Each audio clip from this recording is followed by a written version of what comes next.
ہمارا لیڈر، ہمارے لیڈر کوئی اپنی ذات کی لڑائی نہیں لڑے. اللہ نے ان کو سب کچھ دیا ہوا تھا. وہ صرف اور صرف اس عوام کی آزادی کی، اس ملک سے غربت کے خلاف جہاد لڑے، جہالت کے خلاف جہاد لڑے، اور جو ایک غلامی کا توق ہمارے گلے میں جو ہمیں نظر نہیں آتا تھا وہ ہمیں اچھی طرح نظر آ گیا. دیکھ رہا ہوں کہ کس طریقے سے کھلے ہوئے ہیں، اور کچھ لوگوں سے ملتے ہوئے تو میرا دل کر رہا تھا کہ ان کو کہوں کہ عید مبارک، کہ مجھے وہ عید کی خوشیاں مل رہی تھیں کہ 10 مہینے بعد ہم وہ چہرے دیکھ رہے ہیں جو آپ نے نہیں دیکھے تھے، اور آزادی کی فضا میں ایک سانس ہم لے رہے ہیں. میرے والد نے اپنی یادداشتوں میں لکھا کہ یہ میری خالق پاکستان قائد اعظم محمد علی جناح سے پہلی ملاقات تھی. اس وقت پنجاب میں ان کو بہت کم لوگ جانتے تھے، لیکن اس ایک ملاقات سے مجھے اندازہ ہو گیا کہ میرے والد یعنی علامہ اقبال ان کی کتنی عزت کرتے ہیں. میرے آپ سینئر ہیں نا، so I can say that, right? Asad بھائی جنہوں نے جیل کی صعوبتیں برداشت کی، لیکن وہ شخص عمران خان سے پیچھے نہیں ہٹے، وہ شخص پاکستان سے پیچھے نہیں ہٹا، تو خراج تحسین پیش کرتے ہیں ہم ان کو. بیرسٹر گوہر صاحب، میں یہاں پر تقریر ایکچولی ان سب کو ٹریبیوٹ دینے کے لیے یہاں پہ اسپیشلی میں نے یہاں آئی ہوں. بیرسٹر گوہر صاحب ہمارے وہ ورکر کہ جن کو عمران خان صاحب نے اپنی چیئر دی ہے، جن کو عمران خان صاحب نے چنا ہے چیئرمین شپ کے لیے. کوئی تو کوالٹی ہوگی اس شخص میں کہ عمران خان نے ان کو چنا ہے. تو یہ وہ لوگ ہیں سارے کہ جن لوگوں نے قربانیاں دی ہیں اس ملک کے لیے اور اس قوم کے لیے. یہ یاد رکھیے گا کہ اگر آپ لوگ آج متحد نہیں ہوں گے اور کھڑے نہیں ہوں گے اپنے ملک کے لیے، اس میں یہ سب کھڑے رہے. ہزاروں پرابلمز، ہزاروں قید و بند کی صعوبتیں برداشت کرنے کے باوجود آج یہ ساری قیادت یہاں پر موجود ہے. اور بیسیکلی یہ جس طرح سے ولید بھائی نے کہا کہ آج تجدید عہد وفا کا دن ہے، 23 مارچ، اور ہماری اس قیادت نے وہی قربانیاں دہرائی ہیں کہ جو قربانیاں اس وقت دی گئیں کہ جب پاکستان کو حاصل کیا جانا تھا، جب پاکستان کو بننا تھا. تو جس طرح سے قربانیاں تب لوگوں نے دی تھی، ماؤں نے، بہنوں نے، بیٹیوں نے، بچوں نے، بزرگوں نے، جوانوں نے، اسی طرح سے ہماری پاکستان تحریک انصاف کے ہر ورکر سے لے کے لیڈر تک سب نے قربانیاں دی ہیں. اور آج عمران خان جو کہ جیل میں قید ہیں، لیکن اس کے باوجود وہ پاکستان کے لیے کتنا درد رکھتے ہیں، کتنی محبت رکھتے ہیں، یہ ہمیں اندازہ ہوتا ہے ان کی ان باتوں سے کہ جب وہ گفتگو کرتے ہیں تو ان کی گفتگو کا کوئی حصہ ایسا نہیں ہوتا کہ جس میں پاکستان موجود نہ ہو، جس میں پاکستانی قوم موجود نہ ہو. آج کے دن ہم سب نے یہ عہد کرنا ہے کہ ہم نے اس ملک کو آگے لے کر جانا ہے.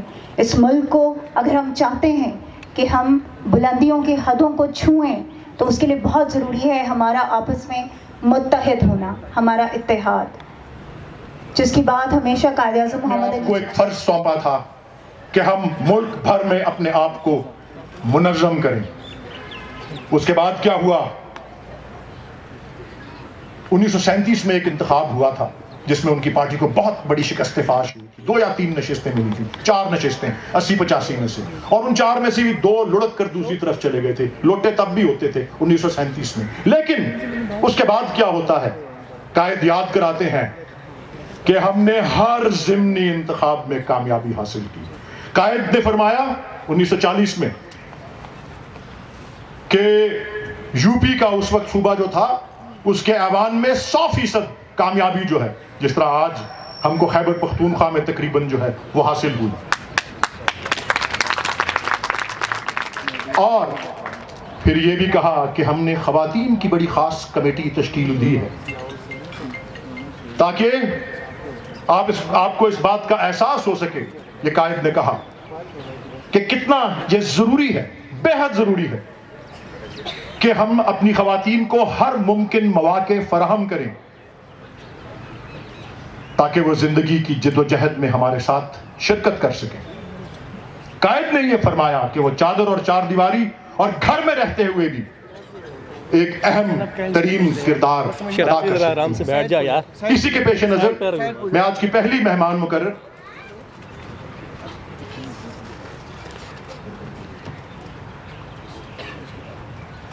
اسی کے پیش نظر آج کی پہلی مہمان مقرر جن کو میں دعوت خطاب دوں گا وہ ہماری ایک سابق خاتون ممبر صوبائی اسمبلی اور انشاءاللہ آنے والے وقت میں براہ راست ممبر قومی اسمبلی جناب سیمابیا طاہر ہیں.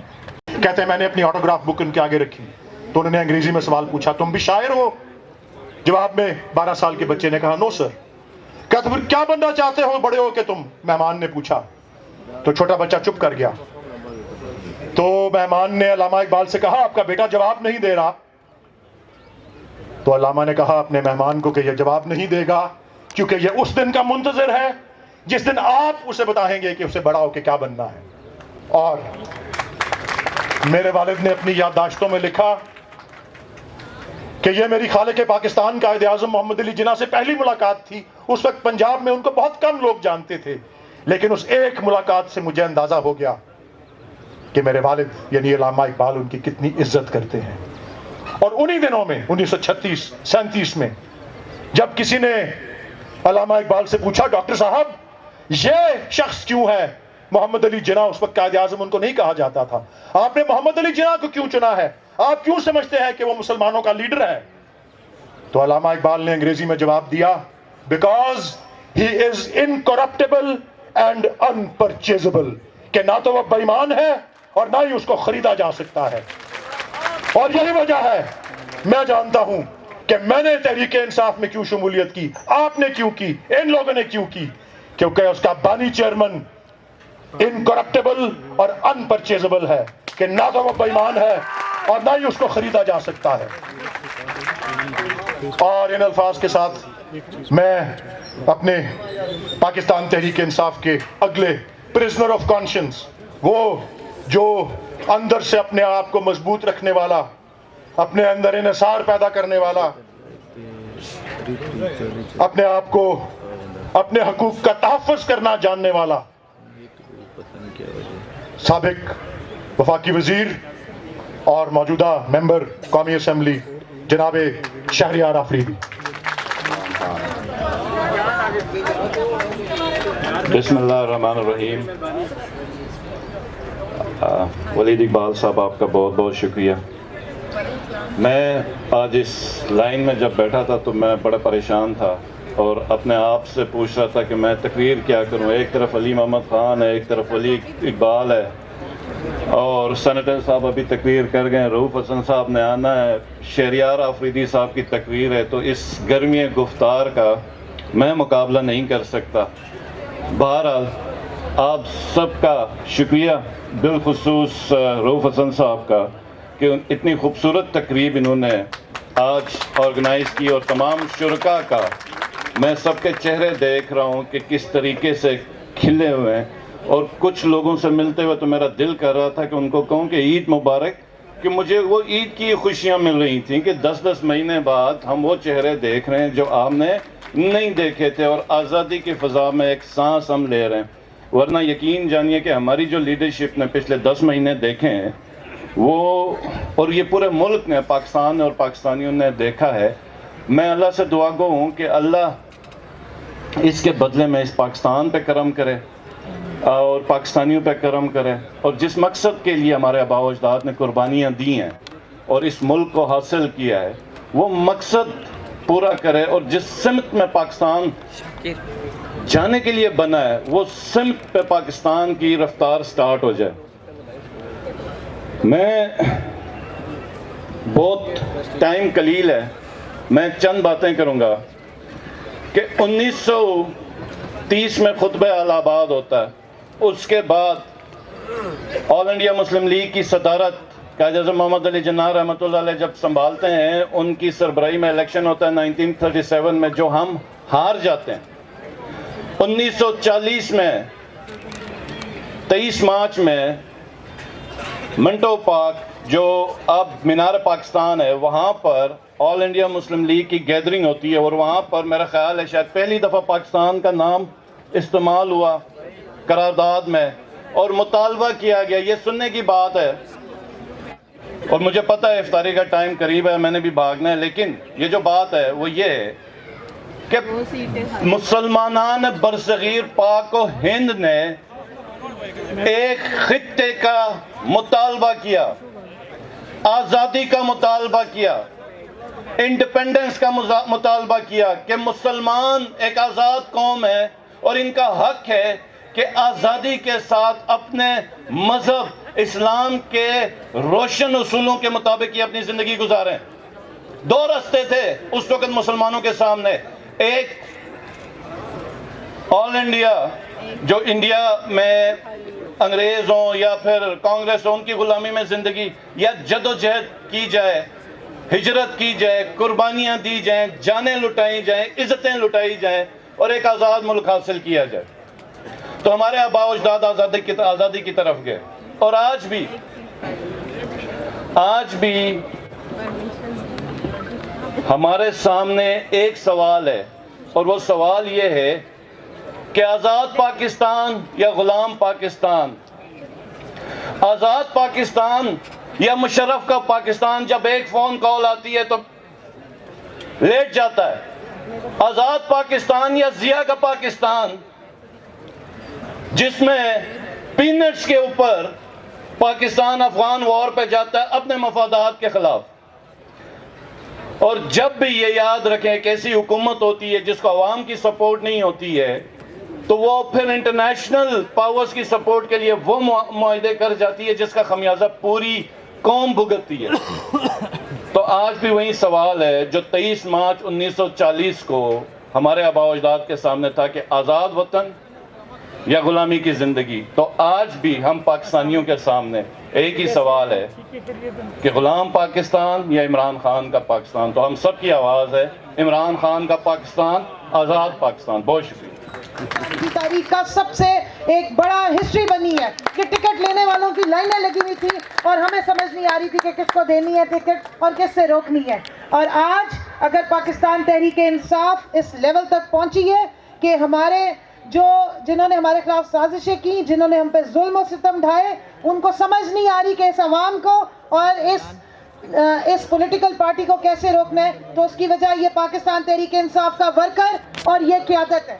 اور میں خاص سلوٹ پیش کروں گی رؤوف حسن صاحب کو، جنہوں نے ہمارا نیریٹو، جو کور کمیٹی کی میٹنگز کا نیریٹو جو بیانیہ تھا وہ ورکر تک پہنچایا، اور سلام ہے اس ورکر کو کہ جس نے اپنے لیڈر کی آواز پہ ہمیشہ لبیک کہا۔ صرف یہ بتاتی چلوں کہ ہمارے لیڈر کوئی اپنی ذات کی لڑائی نہیں لڑے، اللہ نے ان کو سب کچھ دیا ہوا تھا، وہ صرف اور صرف اس عوام کی آزادی کی، اس ملک سے غربت کے خلاف جہاد لڑے، جہالت کے خلاف جہاد لڑے، اور جو ایک غلامی کا توق ہمارے گلے میں جو ہمیں نظر نہیں آتا تھا وہ ہمیں اچھی طرح نظر آ کھڑا ہے۔ اور میں آخر میں صرف اتنا کہوں گی کہ محمد سے وفا تو نے تو ہم تیرے ہیں، یہ جہاں چیز ہے کیا لوح و قلم تیرے ہیں۔ ہمارا لیڈر اللہ کی مہربانی سے وہ لیڈر ہے جو دنیا میں ناموس رسالت کا محافظ بھی بنا۔ اسی مارچ کے مہینے میں 15 مارچ وہ دن ہے جس کو ہم فخر سے مناتے ہیں۔ تو جس نے محمد کی محبت پوری دنیا میں اجاگر کی ہے، بتایا ہے کہ ہمارے نبی کی ناموس کی حفاظت کرنی ہوتی ہے، ہمارے دل دکھتے ہیں، اللہ نے اس سے تخت و تاج لے کے بھی اس کو لوگوں کے دلوں میں حکمران بنا دیا ہے۔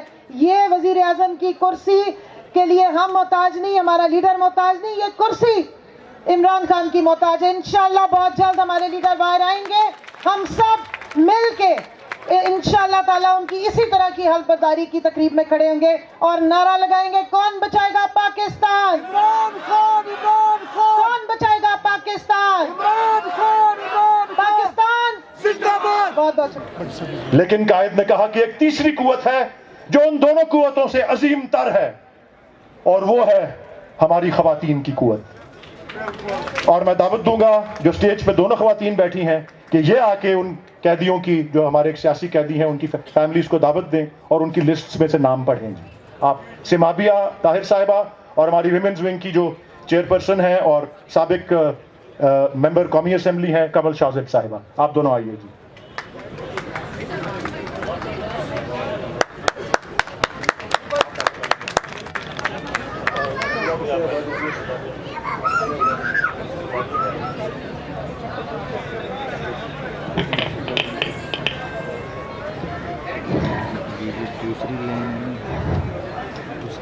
سلام ہے ان تمام قیدیوں کو، ان تمام اسیران حقیقی آزادی کو کہ جنہوں نے اور جن کی وجہ سے آج ہم سب یہاں پر ایک بار پھر اکٹھے ہوئے ہیں، جن کے مصمم ارادوں نے، جن کے مستحکم وجود نے یہ ثابت کیا کہ جب آپ کوئی فیصلہ کر لیتے ہو تو اس پر آپ ڈٹ جاتے ہو، اور پھر آپ کے ملک کی بات ہو تو اس کے لیے آپ ہر قربانی دینے کو تیار ہو۔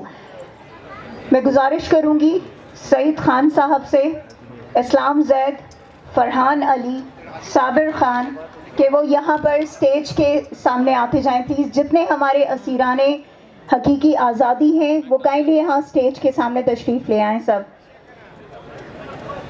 عارف بھائی پلیز آپ لوگ آئیے، خالد سارے، دانیال کیانی، محمد اکرام، غزنفر عباس، آصف۔ میں چاہوں گی آپ سب کھڑے ہو کے ان کے لیے تالیاں بجائیے۔ جس